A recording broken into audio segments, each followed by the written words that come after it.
Assalamualaikum warahmatullahi wabarakatuh. Kami dari kelompok 5 akan mempresentasikan mengenai asbabun nuzul. Dengan saya, Hannah Karinsa. Saya Imah Hikmatur Rahimah. Saya Iqbal Rizky Akmali. Untuk materi pertama akan disampaikan oleh Iqbal. Yang pertama, pengertian asbab al-nuzul. Secara etimologi, asbab al-nuzul terdiri dari dua kata, asbab, bentuk plural dari kata sabab, yang mempunyai arti latar belakang, alasan atau sebab atau ilat. Sedang kata nuzul berasal dari kata nazala yang berarti turun.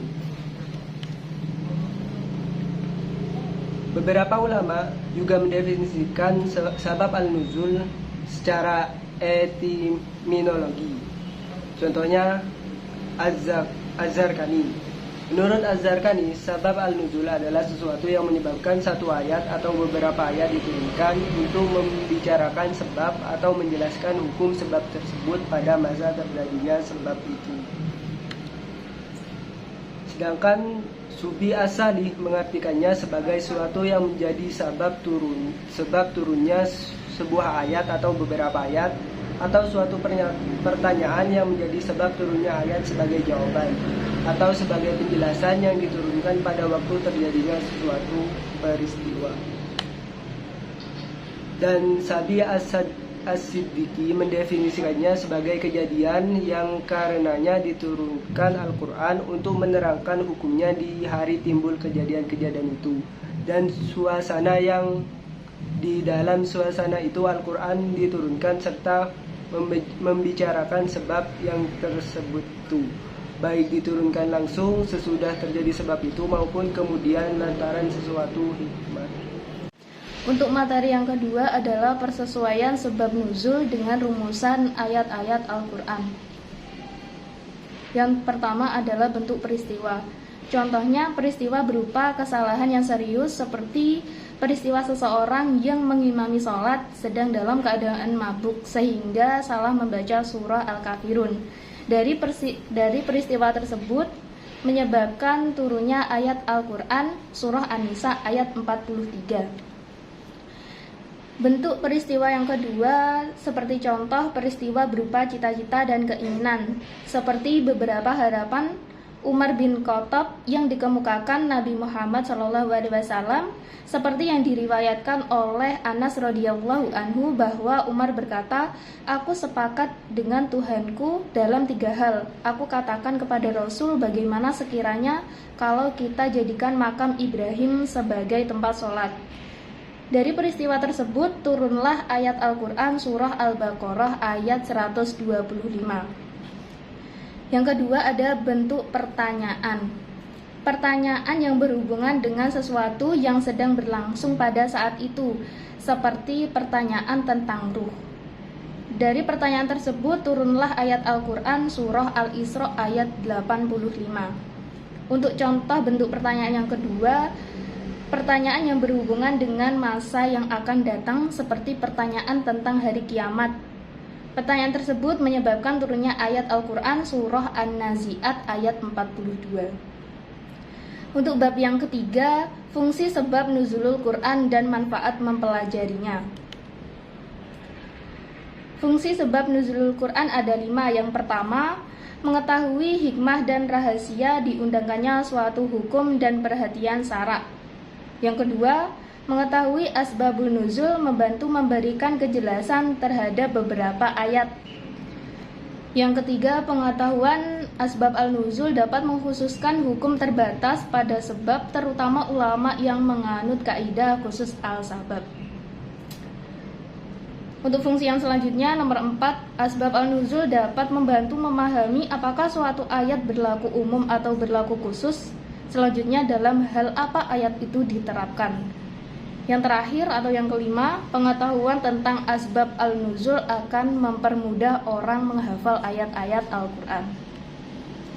Yang selanjutnya ada manfaat mempelajari. Yang pertama, mengetahui hikmah tentang ayat-ayat Al-Quran. Yang kedua, dapat memahami makna atau kandungan Al-Quran. Yang ketiga, menentukan pesan khusus dalam Al-Quran. Baik, untuk materi keempat yakni bentuk-bentuk redaksi asbabun nuzul. Ungkapan-ungkapan yang digunakan oleh para sahabat untuk menunjukkan turunnya asbabun nuzul dibagi menjadi dua. Yang pertama, sarih atau jelas. Ungkapan riwayat sarih yang memang jelas menunjukkan asbabun nuzul dengan indikasi menggunakan lafaz pendahuluan. Contoh ungkapan sarih yaitu terdapat dalam Quran surat Al-Maidah ayat 2 yang berbunyi Bismillahirrahmanirrahim.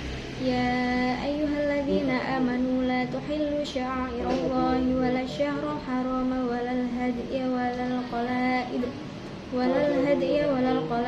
wala aminal baital harama yabtaguna fadlan min rabbihim wa ridwana wa idza khalaltum fasqadu wala yajrimannakum syan'anu qaumin an saddukum 'anil masjidil harami an ta'tadu wala ta'awanu 'alal birri wat taqwa wala ta'awanu 'alal itsmi wal 'udwan wattaqullaha innallaha syadidul 'iqab.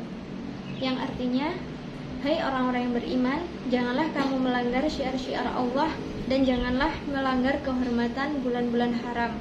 Jangan mengganggu binatang-binatang dan binatang-binatang qalaid, dan jangan pula mengganggu orang-orang yang mengunjungi Baitullah sedang mereka mencari karunia dan keridhaannya dari Tuhannya.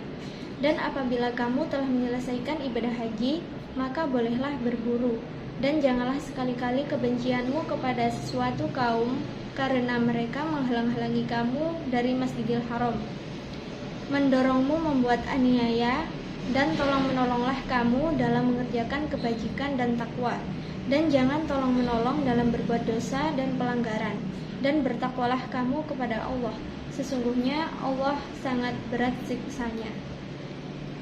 Untuk ungkapan kedua, yakni mutamilah atau masih kemungkinan atau bisa disebut juga belum pasti.